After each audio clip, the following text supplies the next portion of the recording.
And of course, like, first things first, like congratulations on, your second HBO comedy special. So how are you feeling about that in general right now? I'm feeling really good about it. I'm glad that it's going to be out very soon on Nigerian Independence Day. So yay! But yeah, I think it's a lot different than the first one. It's a little bit more introspective. It's still funny, and it has different elements attached to it. So I'm very excited for it. Yes, exactly. I'm excited too for, everyone to be able to see it soon. But, to start off, you actually lead me to my first question for you. So, this special is definitely more personal than the first one. So what inspired you, to take this approach? I'm not gonna lie. I watched now Emmy-winning special Rothaniel by Jerrod Carmichael, and we were already in the writers' room for the skits and the vignettes, and I watched that the week it came out, and I just remember being like, "Yeah, that special was special." And I was like, when I think about the kind of art that I want to put out, I wanted to say something. I don't have to do a second one. I didn't have to do this. Trust me. I have enough on my plate. And I did not have to do another dang on thing. And so when I initially sold the special to HBO, I was like, I got it. I wanted to be like African and live in color.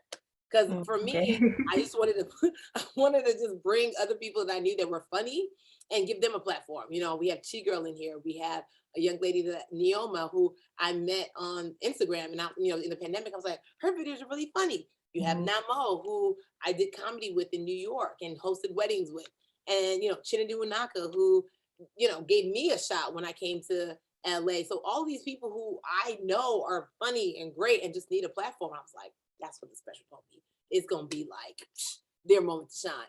And HBO was like, cool, cool, cool, cool. Where's the stand up? And I was like, oh y'all, oh okay, y'all still want that.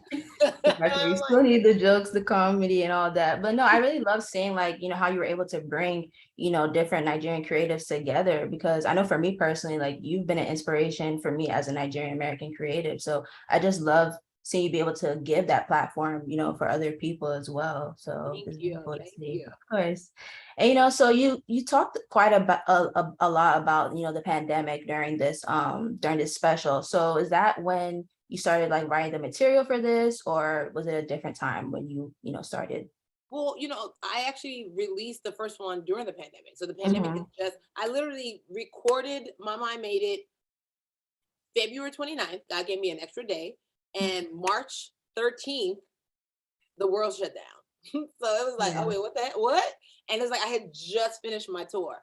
And and then so I was like editing the first one. And the first one came out, in the middle of the Black Lives Matter movement, all of that, everything that was going on. And so it was just like wild. And then people needed the levity. But then once the work kind of stopped, the work began because then it was like the internal work that I had to do, right? When you don't have the distraction of the outside work, you gotta figure you out. And I think when I sat down to figure out what I wanted to say for this special, it was like, all right, well, what's different from the last time I did this? And I'm like, everything's different. You're different. How you see things are different. How you move is different. The conversations you're having different. And so that was really the emphasis of what I wanted to say with this one. And I know I call it grown folks comedy. Even when I toured it, people, okay, all right, wait a minute. It gave people a moment to sit with themselves and a moment that they probably wouldn't have had or weren't even expecting to have. But I got a few DMs like, yo, that ride home was real introspective. I'm like, Yeah, Mhm. there's so many gems. Like I know, like I don't want to spoil anything, but there was a moment where you were just like, you didn't know yourself. Like it was something around those lines, and I that didn't really know I like was hit. me. Yeah, yeah, that's the one. That really hit me, like even in the audience, But yeah, let me not spoil anything. But yeah, it's just so many gems throughout. You mentioned of how you had to like do that inner work, through this pandemic. So like what would you say was like the official moment where you knew you wanted to like seek out therapy? Because you touched on therapy during this special. Yeah. So I started therapy 2019. Yeah, top of 2019. but I was doing talk therapy, and talk therapy was great. It was great for me to even just start the process, right? Of just like, oh, okay, cool, cool, cool, cool. But because we are Nigerian, we're very educated, we're very smart. I know my problems, I know my issues. Yeah, Right. I have given it to you. Mhm. Why am I here?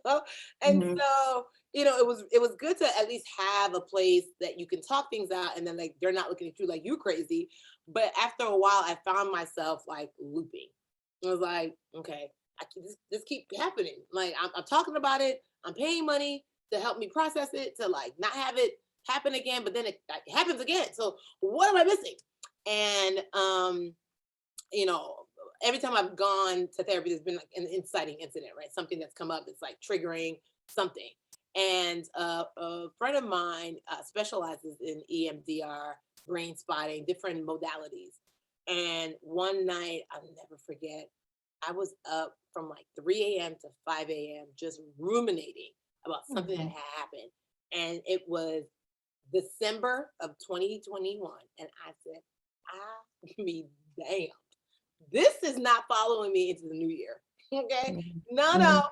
it stops here. And I just made a decision. I was like, and so she was just like, okay, would you like a session like January 5th or 10th? I said January 2nd. Okay. The minute you come back from the New Year's, I'm Mhm. at your office.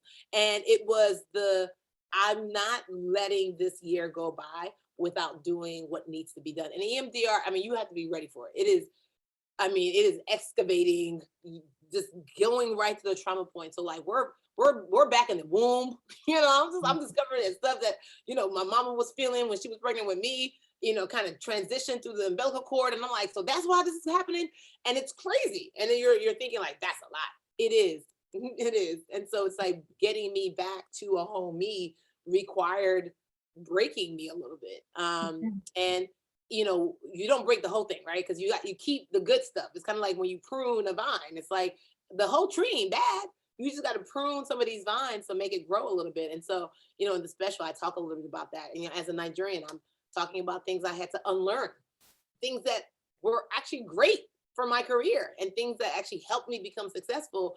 Now I have to kind of have a different relationship with that. And it seems weird because you're like, but this produced great results, and I am very happy with these Yeah. results. And now you're telling me I got to do things differently. That was hard. That was hard.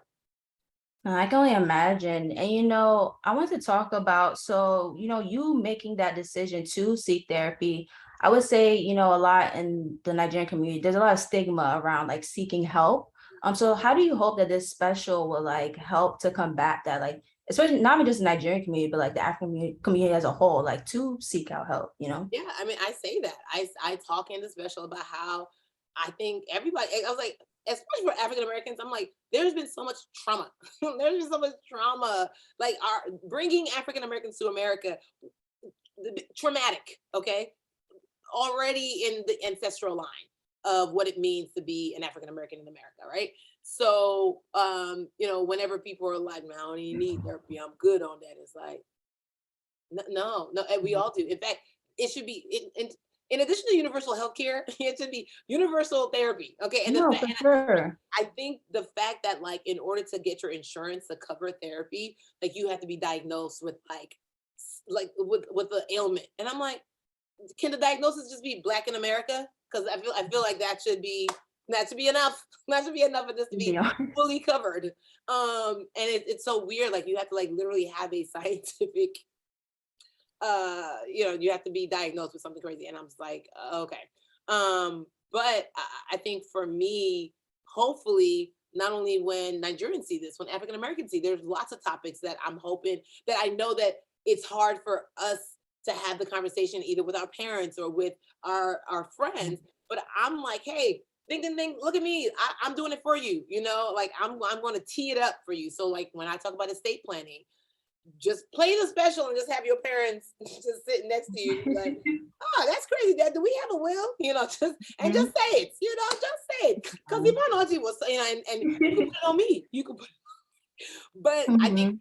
that part of it came from, when I'm in my 30s, and we're at the age where some of my friends, they're losing their parents, and it's Mhm. like they're the responsible ones, and they're the ones that are like, You know, my dad didn't have things set up, and I had to go home, and it's a mess. And I think I just was like, oh my God, I'm seeing how traumatic it is for you to go through this. Not only are you mourning, but now you have to be, you know, referee and guarantor of estate. And it's like, you don't even know where to start. I don't want to do that. I'm not. So selfishly, I'm like, hey, we need to sit down and talk, because it's too late when you're gone. It's too late. Mhm. And you know, those are the conversations that I'm hoping that people can tee up in their own families, just from like, well, I was watching this Yvonne Orji special, and can we talk? And you can be like, so you are trying to kill me. You know, Yvonne Orji didn't go like I know, because like there's a part you're like you're gonna die, like you're basically saying like it's gonna happen, like ultimately everyone, that's what everyone dies. yeah. Even Jesus died. He resurrected, but he wasn't Yeah. a tomb. Okay, he wasn't a tomb. Yeah, but you know, like you were saying, like hopefully this special can just make it easier for people to have this like needed conversation, you know. But thank you so much, you know, for your time today, Yvonne, and I'm excited for everyone to get to see this special. Thank you so much. Have a great